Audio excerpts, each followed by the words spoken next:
습니까? 오늘도 밥이 참 맛있었죠? 네, 항상 저는 진리라고 생각하는데 교회 밥은 항상 맛있습니다. 네, 오늘 맛있는 식사를 준비해 주신 우리 식당 조리하시는 분들과 또 함께 설거지로 봉사해 주신 우리 모든 성도님께 감사를 드립니다. 오늘 말씀을 전하기 전에 잠깐 소개를 할까 합니다. 우리 오늘 이 오후 예배 시간에 우리 먼 곳에서 발걸음해서 함께 같이 예배를 드리시는 분들이 계신데요. 우리 안락교회에서 우리 안수 집사님 두 분과 권사님 두 분이 함께 오늘 이 예배에 참여하셨습니다. 자리에서 잠깐 일어나 주실까요? 네, 우리 환영의 박수로 함께 박수로 환영하겠습니다. 네, 감사합니다. 우리 그 앞에 계신 그 집사님 두 분은 박용복 안수 집사님, 그 다음에 박영관 안수 집사님입니다. 혹시 이름이 비슷해서 형제분이라고 생각하실 수 있는데 전혀 그렇지 않습니다. 네, 그리고 뒤에 계시는 권사님은 우리 서로 부부인 권사님이십니다. 그래서 또 이렇게 딱 자리를 딱 이렇게 앞에 앉으시고 뒤에 딱 앉으셨는데 감사합니다. 오늘 저희 영광교회에 함께 오후 예배 참여하셔서 같이 예배를 드릴 수 있는 은혜를 주셔서 감사합니다. 우리 네 분은 제가 안락교에 있을 때 저를 참 많이 사랑해 주시고 아들처럼 대해 주시고 또 함께 목사님들과 동역하면서 오랜 시간 동안에 같이 사역을 감당해 주신 그런 분들이십니다. 근데 오늘 오실 때 그냥 오시지 않고 우리 성도님들에게 선물을 준비하셨다고 합니다. 이따가 예배 마치시고 가실 때에 꼭 선물을 하나씩 받아가시기 바랍니다. 우리 여성분들이 좋아하는 겁니다. 예, 직접 이렇게 수제로 만드셨으니까 아마 사용하시면 좋을 것 같습니다. 자, 오늘 말씀을 함께 좀 나누기를 원했는데 오늘 말씀의 제목은 변화되었는가라는 말씀의 제목으로 함께 은혜를 나누기를 원합니다. 자, 여러분 모세하면 여러분들은 어떤 생각이 드시나요? 여러분 모세하면 무엇이 떠오르세요? 네, 광야길, 지팡이, 갈대상자. 네, 좋습니다. 역시 장로님. 네, 우리가 모세하면 막 머릿속에 이렇게 막 떠올려지시는 어떤 그림이 있을 텐데요. 사람마다는 다르지만 몇 가지 공통적으로 머릿속에 다 떠올리실 만한 것들이 있을 것 같아요. 자, 모세하면 이스라엘 백성의 지도자, 영도자, 이런 생각이 먼저 떠오르실 것도 같고, 하나님께 쓰임받은 가장 구약의 대표적인 사람. 그래서 모세는 어디에 가도 이렇게 한 번씩은 다 회자될 만한 그러한 사람으로 알고 있고, 또 구약에서 우리 성도님들이 어떤 행사나 이런 걸 할 때 흔히 질문을 하면, 자, 구약의 인물 중에 여러분들은 어떤 사람을 닮고 싶습니까? 하면 제일 먼저 손에 꼽히는 사람은 다윗이긴 하겠지만 그래도 한 번씩은 빼놓지 않고 언급되는 사람의 이름이 누굽니까? 모세입니다. 또 이스라엘 백성을 출애굽시킨 영웅이죠. 히어로입니다. 히어로. 그래서 우리는 이 모세하면 이러한 생각들이 많이 떠오르곤 합니다. 그는 백성들을 이끄는 지도자임에도 불구하고 참 아이러니하게도 오늘 말씀해 보니까 지독한 말 더듬이었어요. 사람 앞에 나서서 말을 잘 못하는 사람, 그 사람이 바로 모세였다라고 오늘 성경은 가르쳐 주는데요. 또 모세는 성격이 불같아가지고 이성적인 사고보다는 뭐가 먼저 나갔던 사람입니까? 주먹이 먼저 나갔던 사람이 바로 모세였습니다. 그래서 자기의 동족이 괴로움을 당할 때 그 동족의 아픔과 동정심을 좀 너무 과해가지고 살인을 저지른 인물이기도 하죠. 그 살인 때문에 이집트 왕자의 자리에서 내려와서 결국은 누구의 신세가 됩니까? 도망자의 신세가 됩니다. 그래서 애굽에서 멀리 떨어진 미디안 광야로 자신의 몸을 피신하게 되죠. 그리고 오늘 말씀해 보니까 이 모세는 어떤 사람이었냐면 하나님께서 그를 부르실 때에 주여 보낼 만한 자를 보내소서.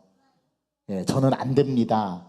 저는 못합니다. 싫어요. 이렇게 말했던 대표적인 인물이 모세였습니다. 누굽니까? 저 여러분들이죠? 안 돼요, 목사님. 못해요, 목사님. 저 시키지 마세요. 그렇게 했던 대표적인 인물이 모세였습니다.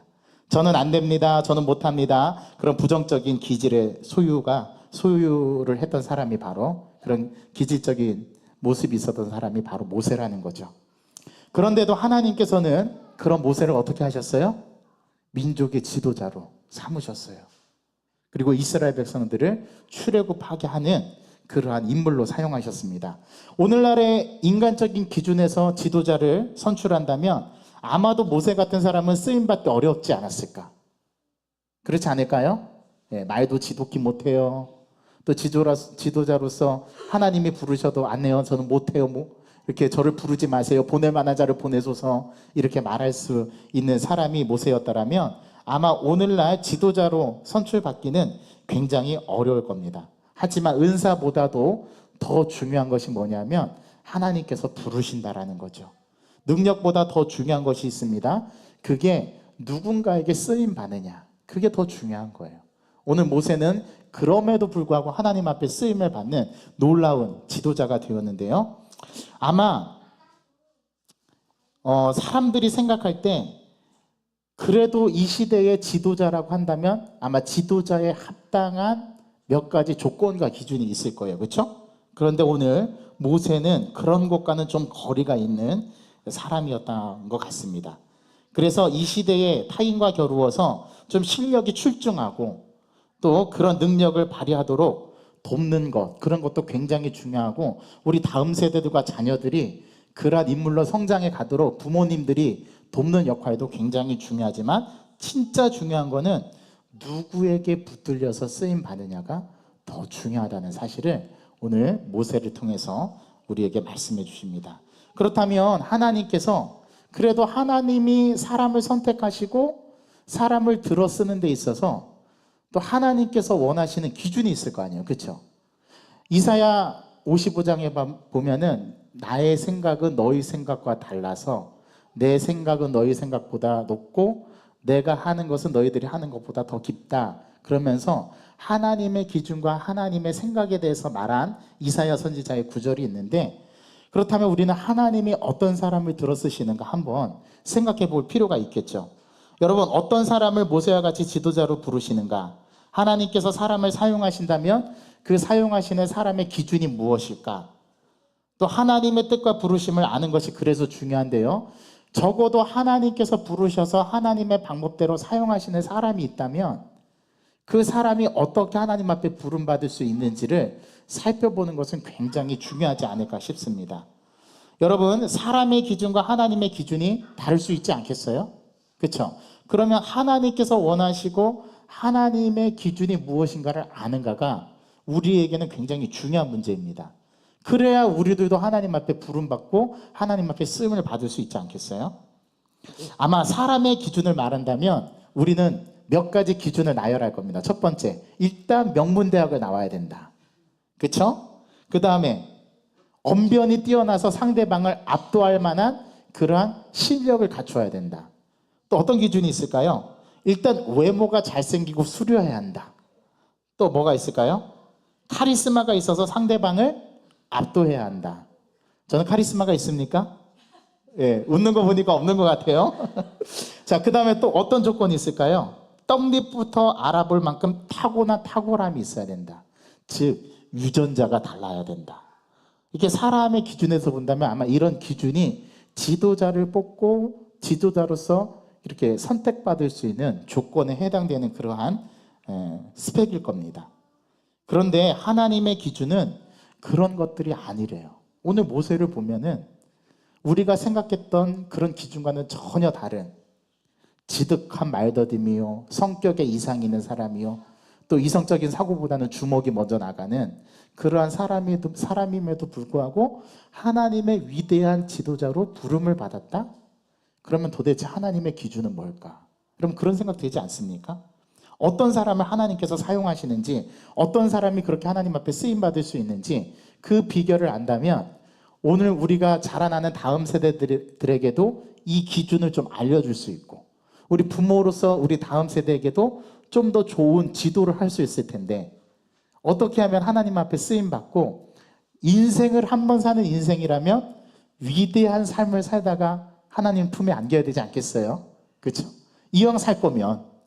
그러면 어떻게 하나님 앞에 쓰임 받을 수 있는가? 하나님께서 사람을 선택하시고 하나님께서 사람을 쓰시는 기준은 무엇일까? 오늘 성경을 통해서 좀 살펴보길 원합니다. 그 첫 번째 기준은 변화되었는가입니다. 나는 변화된 사람인가? 나는 변화받은 사람인가? 이거를 먼저 우리가 말씀을 통해서 확인해 보기를 간절히 소망합니다. 여러분, 하나님이 사용하시는 사람을 한마디로 표현한다면요, 하나님은 변화된 사람을 쓰십니다. 자, 그러면 반대로 얘기하면 하나님은 변화되지 않는 사람은 사용하실 수 없습니다. 왜 그럴까요? 변화되지 않는 사람을 사용하면 문제가 발생하거든요. 문제가 나타나게 돼요. 그래서 하나님은 그 사람이 변화될 때까지 기다리십니다. 그리고 변화되고 나면 하나님께서 사용하시죠. 그런데 끝까지 기다려도 변화 안 되면 어떻게 되는지 아십니까? 하나님이 강제적으로 변화시키십니다. 그래서 하나님은 그 사람을 들어서 사용하십니다. 오늘 말씀해 보니까 모세는 나이 80세에 하나님께서 떨기나무 불꽃 가운데 모세를 부르십니다. 그러면 하나님은 처음부터 모세를 부르시지 왜 80세가 됐을 때 모세를 부르셨을까요? 모세가 소명받은 나이가 80세입니다. 아니, 조금 더 젊고 패기가 넘치고 의기양양하고 힘이 강할 때, 그럴 때 하나님이 쓰시면 좋잖아요. 이제는 다 늙어 빠져가지고 지팡이 하나만을 가지고 있는 모세를 하나님께서 80세에 그것도 미디안 광야에서 떨기나무 불꽃 가운데 하나님이 그를 부르셔요. 모세야, 모세야, 네가 이곳은 거룩한 것이니 네가 신고 있는 그 발에서 신을 벗으라. 하나님께서 이렇게 모세를 부르시면서 모세를 지도자로 하나님께서 부르시거든요. 그때 그 부름을 받았던 이 모세가 그 부름에 온전히 거부하는 자세로 나아갑니다. 아이고 하나님, 저는 입이 둔하고 뻣뻣해서 아무것도 말할 줄도 모르고 저는 이제 늙어 빠져가지고 주님의 일을 감당하기에는 난 부족합니다. 우리가 성경을 읽을 때 모세가 아주 겸손하게 거절한 것 같지만 그렇지 않아요. 그때 하나님께서 뭐라고 말씀하시냐면, 야, 네 형 아론이 있지 않냐냐. 내가 네 형이 말 잘하는 줄을 나는 안다.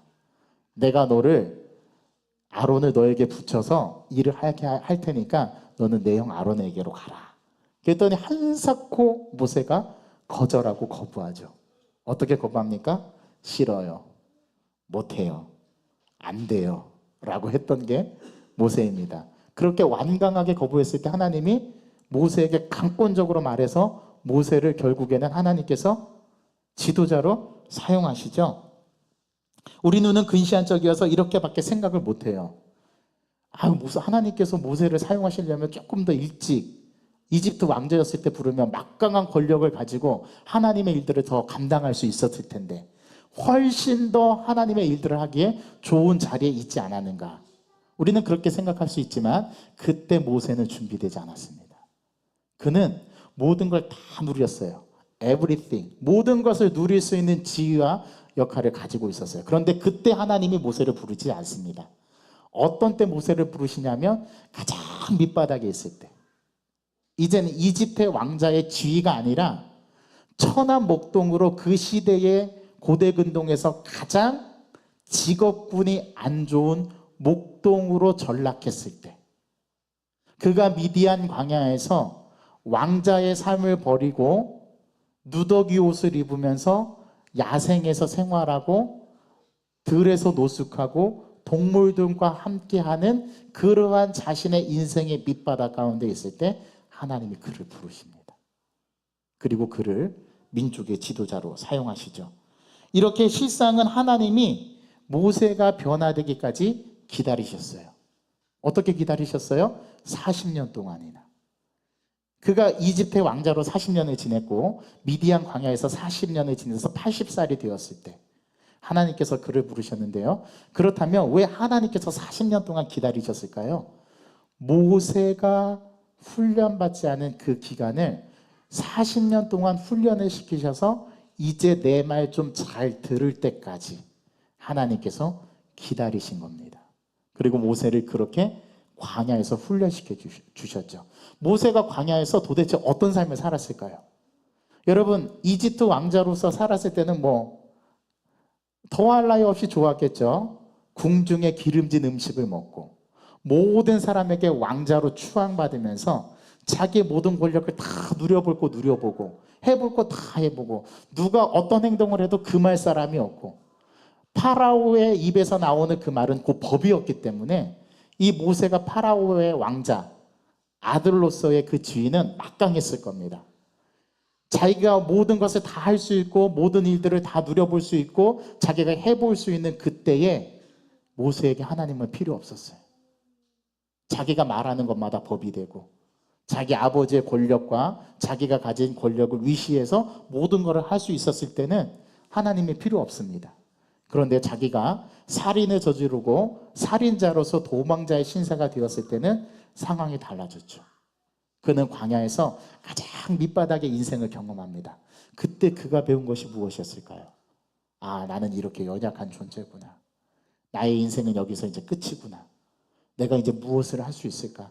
내가 들에 가축을 치면서 먹고 사는 것, 이것만 내가 할 수 있는 것으로 나는 내 인생 여기서 끝나겠구나 하는 자기의 가장 인생의 밑바닥을 경험했을 때 40년 동안 그을리고 꼬질꼬질한 땀냄새가 배어있는 목동이 되었을 때 그때서야 하나님은 모세에게 찾아오셔서 하나님의 존재에 대해서 가르쳐 주시고 그가 가장 겸손하고 낮아지고 온유해졌을 때 폭력이 앞서는 이성보다 주먹이 먼저 나가는 그러한 사람의 모습이 아니라 헤아려 볼 줄 알고 자신의 처지를 돌아보면서 상대방의 처지도 고려할 줄 아는 그러한 입장의 삶을 경험했을 때 그때서야 하나님은 비로소 모세를 부르셨다는 사실을 우리는 기억해야 합니다.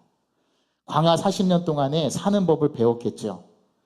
그곳에서 내 힘으로 되지 않는 전적인 하나님만을 의지하는 법을 광야에서 배웠고요. 자기의 방법이 아니라 하나님의 방법으로 일하는 법을 배웠고 그곳에서 그는 겸손을 배우고 온유를 배웠습니다.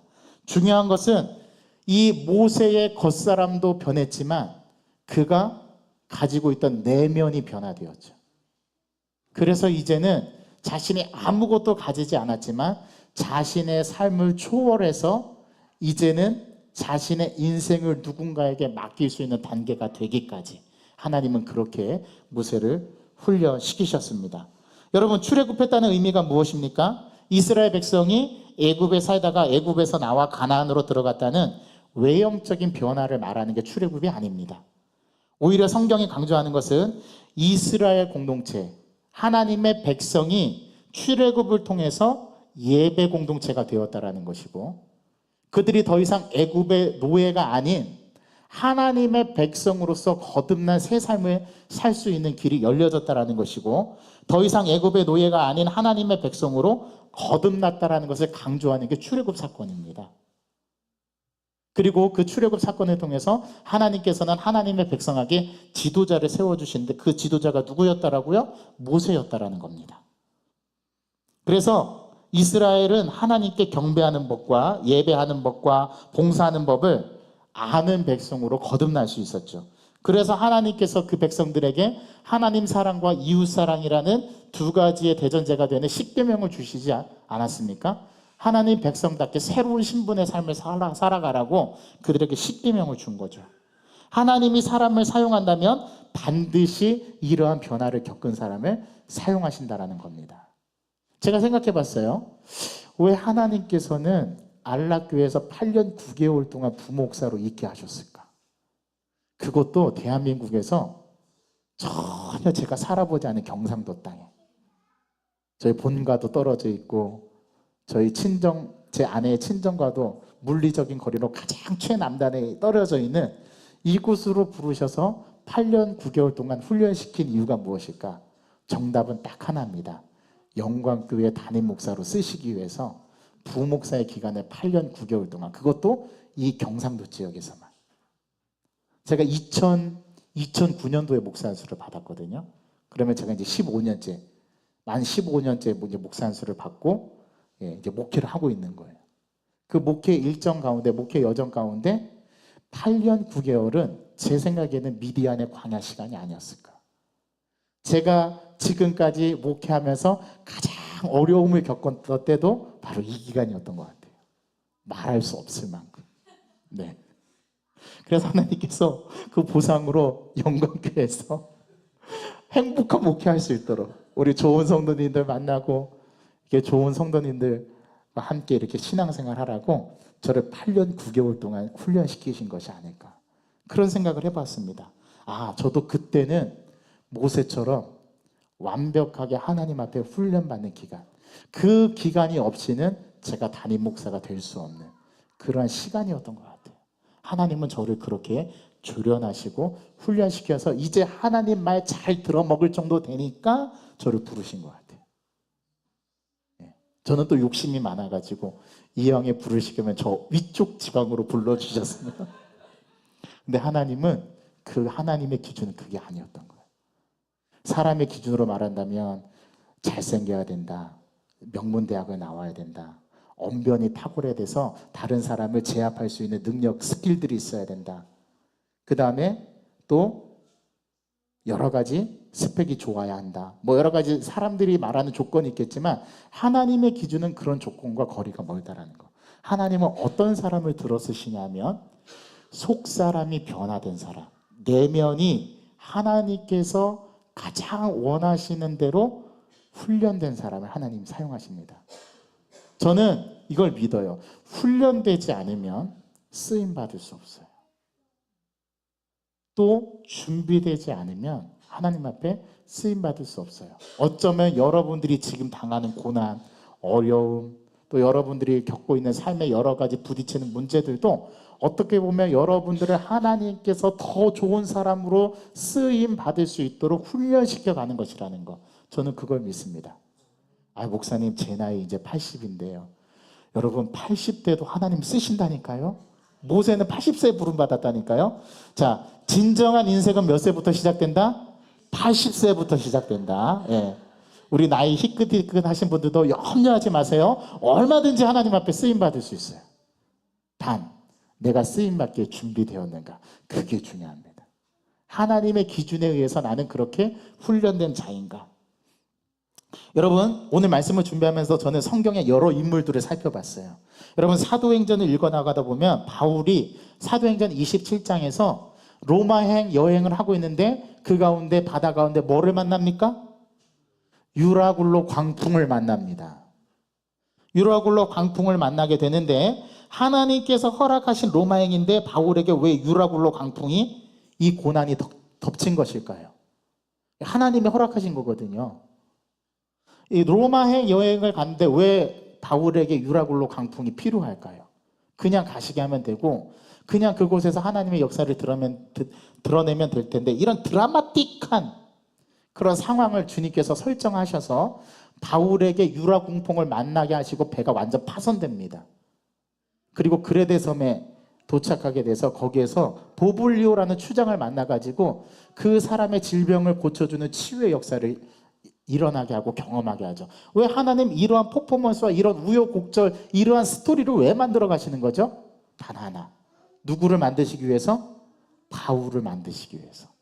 로마에 가서 복음을 전하는 바울을 만들기 위해서 하나님께서 이러한 일들을 행하시는 거예요.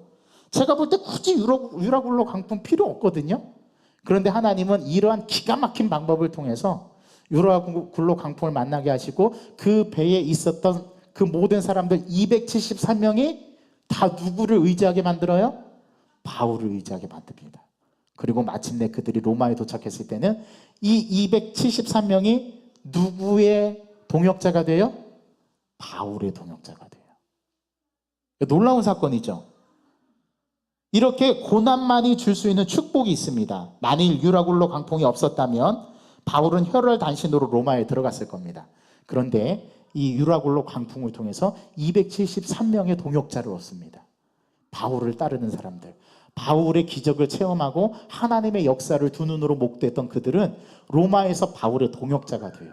로마에서 이 바울이 옥에 갇혔을 때 이 바울을 방문해서 그의 먹을 것과 그의 모든 것들을 공개했던 사람이 273명이었습니다. 왜 하나님이 이런 일들을 만들어 갈까요? 이러한 일들을 통해서 하나님은 하나님의 지도자로 쓰임받을 수 있도록 훈련시킨다라는 겁니다. 또 있습니다. 여러분, 우리가 잘 아는 사무엘상 22장에 보면 다윗이 누구에게 쫓기게 되죠? 사울 왕에게 쫓기게 됩니다. 그래서 높당이라는 곳에 가서 거기서 피신하고 있었는데, 그 높당에 있는 제사장에 가서 대제사장만이 먹을 수 있는 진설병을 구하죠. 그때 다윗과 함께한 사람들이 다 그 진설병에 그 음식을 먹고도 죽지 않아요. 그리고 나서 그가 아둘람 굴로 피신하게 되는데, 그 아둘람 굴에서 다윗은 평생의 자신을 돕는 37 용사를 만나게 됩니다. 37명의 용사들을 만나게 돼요. 어디서 만났다고요? 아둘람 굴에서. 왜 하나님께서는 굳이 필요 없는 아둘람 굴로 이 다윗을 몰아가셔가지고 피신하게 하셔가지고 사울을 피하게 해가지고 아둘람 굴에서 환난 당하고 빚지고 억울한 누명을 쓴 사람들을, 그들을 자기의 동료로 삼고 자기의 백성으로 삼아서 나중에 이 다윗이 왕이 되었을 때 그 왕을 위해서 나가서 전장에 가서 목숨을 아끼지 않고 나가서 싸우는 37명의 용사를 얻게 하셨을까요? 이게 하나님의 기준이고 이게 하나님의 방법인 거예요. 하나님은 사람을 그렇게 선택하시고 그렇게 훈련시켜서 그렇게 사용하십니다. 우리는 자주 이렇게 기도하죠. 하나님 형통하게 해주십시오. 길이 열리게 해주십시오. 어찌 보면 우리의 외형적인 변화에만 초점을 맞춰서 우리는 기도하는 것 같아요. 그러나 우리 주님께서 원하시는 것은 그게 아닙니다. 우리가 주님이 원하시는 기도를 해야 되는데, 하나님께서 원하시는 기도는 어떤 것이냐면, 주님, 저를 변화시켜 주십시오. 저를 주님의 도구로 쓰임받을 수 있도록 저의 내면을 변화시켜 주시고 저를 변화시켜 주셔서 하나님의 선한 도구로 쓰임받게 하여 주십시오. 이것이 우리가 기도해야 되는 기도의 제목인 것입니다. 이렇게 하나님께서 사람을 쓰시는 기준은 변화된 사람을 쓴다라는 거. 그럼 여러분께 묻습니다. 저와 여러분들은 변화되었나요? 자, 한번 대답해 보시죠. 자, 변화되신 분은 쓰임받으실 것이고요. 변화되지 못하신 분들은 아직도 훈련 중에 있을 겁니다. 이 질문을 우리 스스로에게 던져봐야 합니다. 두 번째, 하나님께서 사람을 들어쓰는 사람은 어떤 기준에 의해서 하나님께서 들어쓰시는가? 두 번째는 그 변화와 발전에 있어서 우리가 세 가지를 생각해 봐야 되는데, 오늘 그 세 가지가 오늘 말씀에 소개되어 있습니다. 우리 인생에 언제 전환점이 생기는가 하면 바로 변화할 때 전환점을 맞이하게 됩니다. 여러분 잘 생각해 보십시오. 여러분들이 하나님을 만나서 변화되었을 때 여러분 인생이 변했죠. 완전히 그 이전과는 180도 달라진 그런 변화된 인생을 여러분들은 예수님을 만나면서 경험하셨을 겁니다. 문제는 외부에 있는 게 아니라 우리 내부에 있다는 거죠. 민수기와 신명기를 읽어보면 이스라엘 백성이 언제 앞으로 전진할 수 있었냐 하면, 그것은 외부에 있는 대적이 패배했을 때가 아니라 이스라엘 백성들이 앞으로 전진했을 때는 그들이 변화받았을 때입니다. 어떻게 변화받았죠? 하나님 먹을 것이 없어요. 그랬더니 하나님께서 만나 메추라기를 내려주시고, 아, 이것이 하나님의 우리를 보호하시는 방법이구나. 또 아말렉이라는 대적을 만났을 때 어떻게 했습니까? 그들이 쳐부실 만한 능력이 없었습니다. 그때 모세가 산꼭대기에서 기도하고 손을 들고 기도하면 이스라엘 백성들이 이기고, 힘들어서 손이 내려오면 아말렉이 이기고, 결국에는 어떻게 했어요? 아론과 훌이 모세를 지지해서 손이 내려오지 않게 해서 이스라엘 백성들이 승리했죠. 또 광야의 길을 가다가 목마르고 갈증이 나면 어떻게 했습니까? 또 하나님을 원망했습니다. 그랬을 때 하나님께서 어떻게 하셨죠? 모세를 명해서 반석에 물을 내게 하셨죠. 이런 놀라운 하나님의 훈련 방법을 통해서 변화받은 그들이 변화되었을 때 하나님께서 드디어 약속의 땅 가나안 땅으로 들이십니다. 그 기간도 역시 몇 년이었다고요? 40년입니다. 놀랍지 않습니까? 모세가 부름받은 것도 40년 동안 훈련받고 80세에 부름받고, 이스라엘 백성들도 가나안 땅에 들어간 게 언제 들어갔다고요?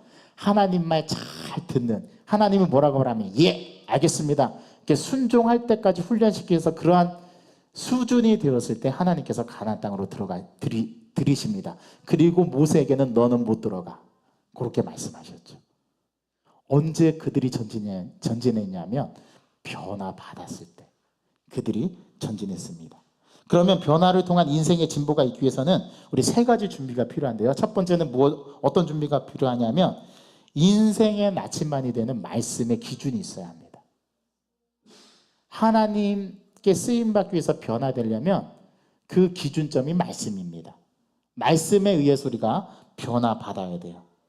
초등학교 시절, 중학교 시절 체육 시간이 되면 항상 운동장에 모여서 체육 활동을 하기 전에 뭘 합니까? 준비 운동을 하죠. 그럼 준비 운동을 하려면 어떻게 하냐면은 양팔 간격을 벌려서 대열을 갖추고 준비 운동을 해야 됩니다. 그때 했던 준비 운동은 국민체조였어요. 따라라라란 따라라라란 딴딴딴 하면서 음악이 딱 나오면은 거기에 맞춰서 국민체조를 하죠. 자, 국민체조를 하려면 일정한 대형을 갖추어서 벌려야 됩니다. 그러기 위해서는 뭐를 세우죠? 기준을 세웁니다.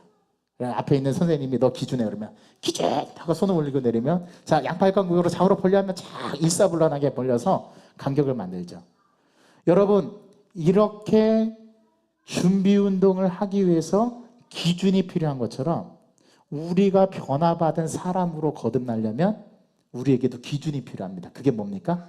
말씀입니다. 말씀의 기준이 필요한 거예요.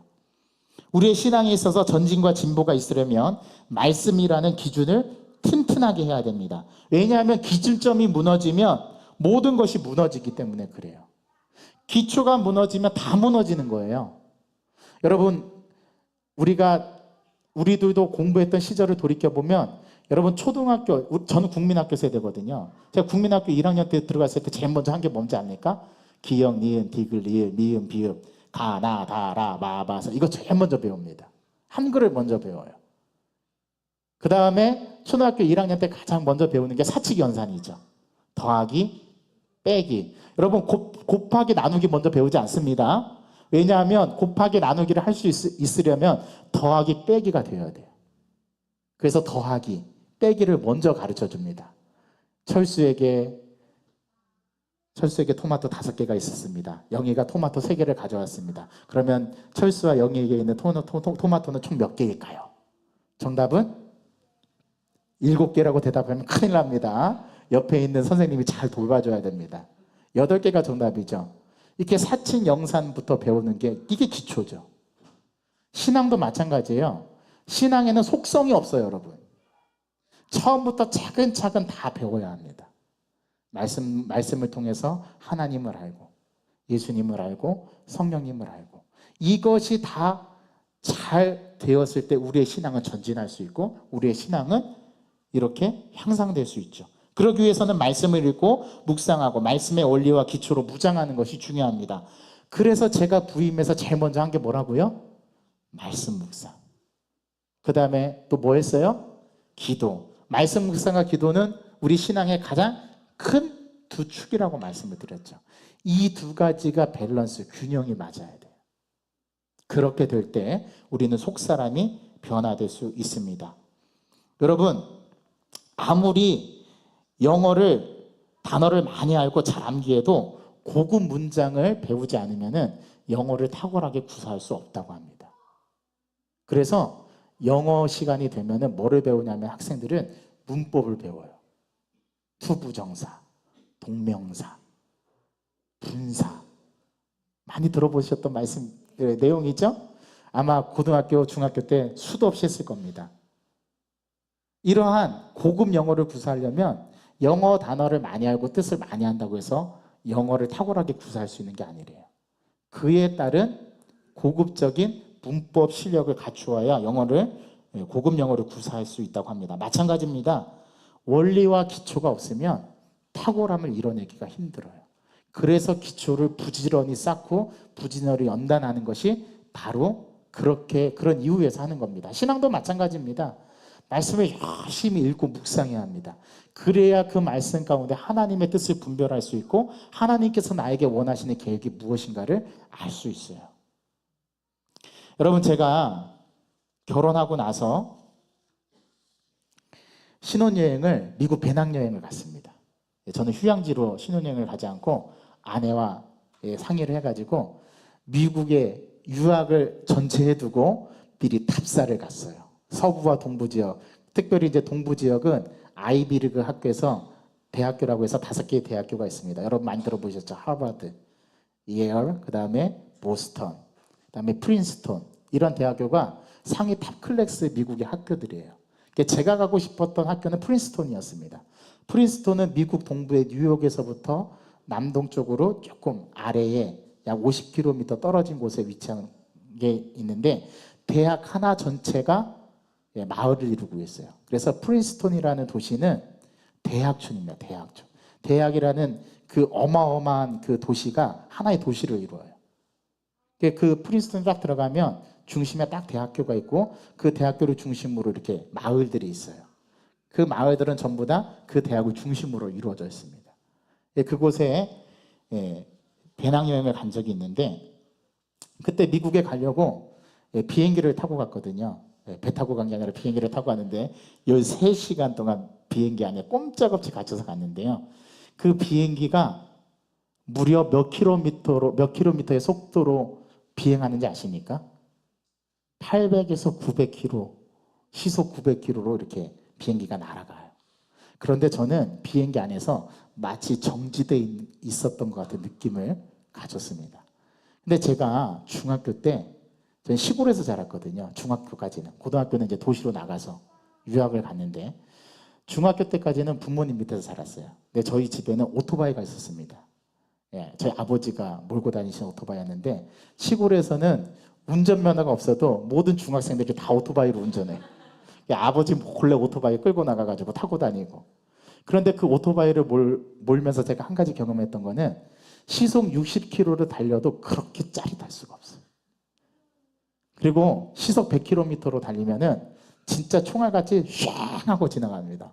이게 이 공기를 가르면서 이 얼굴에 부딪히는 그 공기의 이 마찰력이 엄청 짜릿해요. 그때 생각했어요. 아, 이래서 폭주족이 생기는구나. 정말 짜릿해요. 그런데 오토바이로는 시속 100km를 달려도 총알 같다는 느낌이 들었습니다. 비행기를 타고 시속 900km로 달려도 비행기 안에서는 전혀 달리는 것 같은 느낌이 없었는데, 오토바이를 타고 시속 60km에서 100km만 달려도요, 정말 총알처럼 빨리 날아간다는 걸 피부로 느낄 수 있거든요. 요게 감정의 오류예요. 실제로는 누가 더 빨리 갑니까? 비행기가 훨씬 빠릅니다. 시속 900km와 시속 100km의 속력은 비교할 수가 없겠죠. 그런데 느낌상으로는 뭐가 더 리얼하게 느껴져요? 오토바이 시속 100km가 훨씬 더 리얼하게 느껴져요. 그래서 우리의 감정은 믿을 만한 게 못 돼요. 우리의 신앙은요, 기초가 튼튼해야 됩니다. 감정적인 신앙이 아니라 하나님의 말씀을 인격적으로 체득해서 우리가 피부로 경험해야 돼요. 그래서 말씀의 기준으로서 말씀의 훈련을 받은 사람이 하나님 앞에 쓰임받을 수 있습니다. 두 번째는요, 성령의 능력을 힘입어야 돼요. 성령님께서 인도하시는 대로 삶을 살아야 하나님 앞에 쓰임받을 수 있습니다. 내 고집, 내 생각, 내 경험이 앞서게 되면은요, 항상 하나님의 뜻을 이루어갈 수 없어요. 하나님보다 내 경험이 앞서기 때문입니다. 하나님보다 내 지혜가 앞서기 때문에. 그러면 될 일도 되지 않아요. 그래서 말씀이라는 기주가 함께 우리는 성령의 도우심을 입어야지만 하나님 앞에 쓰임받는 사람으로 우리는 훈련될 수 있습니다. 여러분, 비행기 조종사들은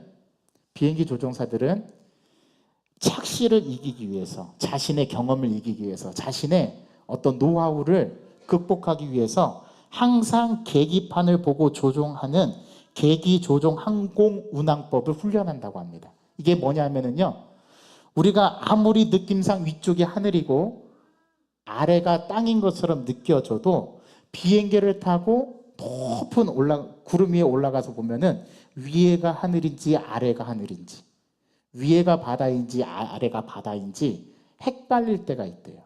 그래서 그때 자신의 경험만 믿고 비행기를 조종하다가는 물속으로 그냥 곤두박질 치답니다. 그래서 죽는 비행사들이 많대요.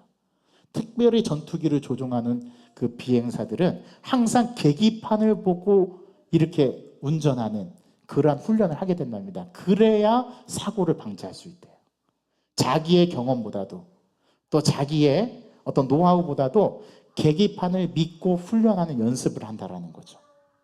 분명 내 경험은 맞다고 하는데 말씀은 틀리다고 하는 때가 너무나 많지 않습니까? 그러니까 말씀의 조명에서 우리의 삶을 들여다보면 하나님, 제 경험상으로는 이것이 맞는 것 같은데 자꾸 내 마음속에 들려주시는 하나님의 음성은 너 그거 아니다. 그리고 하나님께서 가르쳐 주실 때는 전혀 안 될 것 같은데, 전혀 인간의 우리가 파악할 때는 우리의 경험으로 볼 때는 저건 안 될 것 같은데 이루어지는 때가 있어요. 아마 제가 알기로는 영광교회 건축도 그렇게 시작했다고 알고 있습니다. 전혀 우리들의 경제적인 능력으로는 이 건축을 이뤄낼 수 있을까? 처음에 그렇게 생각했는데 나중에 하나님께서 인도하는 역사를 경험하면서 이 풍호동 이 자리에 이 영광교회가 지어졌다는 이야기를 간증을 전 들은 적이 있어요. 무엇입니까? 이게 바로 말씀과 하나님의 뜻에 근거해서 하는 일을 할 때 내 경험과 내 노하우가 아닌 하나님의 방법과 하나님의 뜻을 존중하는 것. 그것이 바로 하나님 앞에 쓰임받는 자세라는 거예요. 그것을 우리는 기억해야 합니다. 세 번째는 독불장군식으로 혼자 일할 수는 없어요. 우리에게는 그래서 하나님께서 동역자를 붙여주십니다. 오늘 모세가 하나님 앞에 저는 못해요, 안 해요, 싫어요. 하나님 저는 입이 둔하고 뻣뻣한 자입니다. 그렇게 하나님 앞에 거절했을 때 하나님 어떻게 하셨다고요? 아론을 붙여주셨습니다. 동역자를 붙여주셨습니다. 여러분 유구현 목사가 아무리 탁월해도 혼자 목회 못합니다. 제 혼자 아무것도 할 수 없어요. 누가 필요합니까? 저에게는 세 분의 장로님이 필요합니다. 저에게는 안수 집사님 2분이 필요합니다. 저에게는 시무권사 10분이 필요합니다. 저에게는 명예권사 2분이 필요합니다. 여러분 하나님이 저에게 여러분들을 동역자로 붙여주신 거예요. 뭐 하라고요? 하나님이 일하라고.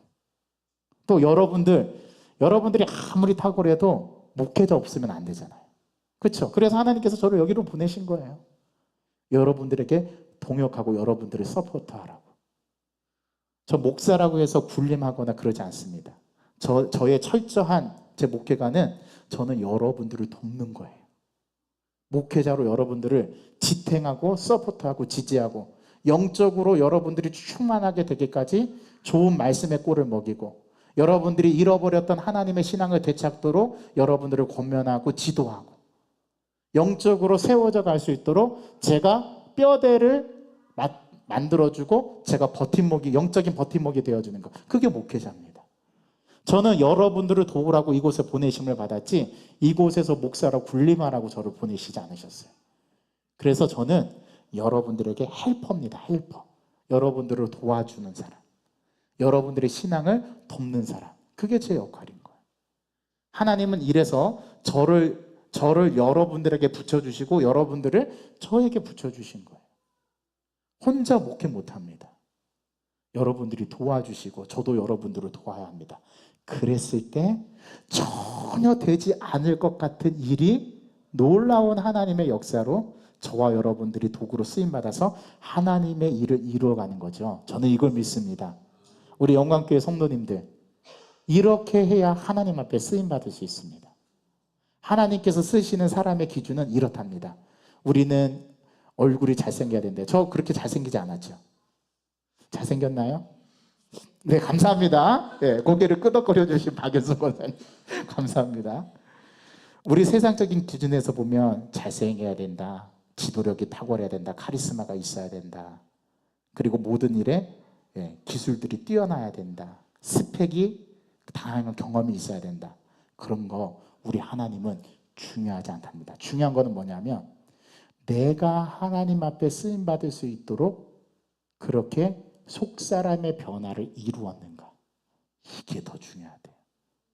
그렇게 해서 모세를 40년 동안 훈련시키셨습니다. 미디안 광야에서 말이죠. 자존감이 낮아질 대로 낮아졌던 모세, 살인자라는 누명을 쓰고 지금까지 살인자 도망자의 신세에서 이제는 하나님 앞에 딱 부름받아서 그때부터 하나님의 지도자로 쓰여지는데 자기가 살인을 저질렀던 애굽으로 돌아가래요. 못 가요. 하나님 저 가면 큰일 납니다. 바로에게 붙잡히면 제 목은 달아납니다. 그랬을 때 하나님께서 내가 너와 함께 하겠다. 내 동역자 아론 형을 붙여주고 내가 너를 도울 사람들을 붙여주겠다. 그래서 모세가 하나님의 말씀을 믿고 신뢰하고 담대하게 가지 않습니까? 이미 멀리서 모세가 온다는 걸 아론과 그의 동역자들이 알고서 모세를 맞이하러 나가죠. 그런 겁니다. 하나님께서 쓰시는 사람의 기준은 우리가 생각하는 것과 완전 180도 달라요. 중요한 거는 우리가 속사람의 변화, 내면의 변화, 하나님께서 쓰임받을 수 있도록 내가 변화되어는 게 이게 중요한 거예요. 제가 가정사역을 공부하고 배우면서 한 가지 깨달은 사실이 있습니다. 지금도 그 연습을 하고 있는데요. 예전 같으면 내 아내가 좀 이랬으면 좋을 텐데 아내에게 원하는 게 엄청 많았어요. 그런데 가정사역을 공부하면서 그게 잘못됐다는 걸 깨달았습니다. 중요한 거는 아내가 문제가 아니라 내가 문제구나. 내가 아내를 바라보는 관점, 내가 사물을 대하는 태도, 이게 문제구나. 그래서 중요한 거는 내 자신이 변화되는 게 중요한 거예요. 여러분들 자신이 변화되는 모습을 가장 먼저 인지하고 캐치하는 사람이 누굴까요? 여러분 배우자입니다. 여러분들이 변하면은요, 내 아내가 달라졌어. 내 남편이 달라졌어. 그러면 어떻게 되는지 아세요? 자기도 변하게 돼요. 내 배우자도 변하게 돼요. 가정사역의 그래서 첫 번째 원리는 자신이 변해야 된다는 겁니다. 자, 여러분 묻습니다. 여러분들은 스스로 변하고 계십니까? 이번 한 주간 동안에 많이 변하시길 바랍니다. 제가 이런 얘기 했더니 목사님 사람이 빨리 변하면 죽는다던데. 안 죽어요. 괜찮아요. 네. 자신이 변해야 돼요. 자신이 변하면 세상을 보는 눈이 달라집니다. 그때 하나님이 여러분들을 쓰실 겁니다. 하나님의 위대한 일꾼으로, 모세처럼 위대한 지도자로 쓰임받을 수 있습니다. 목사님, 저는 80세인데요. 괜찮습니다. 모세도 80세에 부름받았다니까요. 목사님, 저 90인데요. 그래도 할 수 있습니다. 왜냐하면 하나님은 젖먹이의 아이의 입을 통해서도 역사하시는 분이거든요. 나이 중요하지 않습니다. 문제 중요한 거는 내가 하나님 앞에 쓰임받도록 내 속사람이 변화되고 준비되었는가. 이게 더 중요하다는 사실. 이게 오늘 모세를 통해서 보여주는 겁니다. 우리 다음 세대, 우리 자라나는 우리 중등부, 고등부, 우리 학생들에게 부탁합니다. 여러분 스펙 쌓으려고 하지 마세요. 그게 가장 위험한 함정이에요.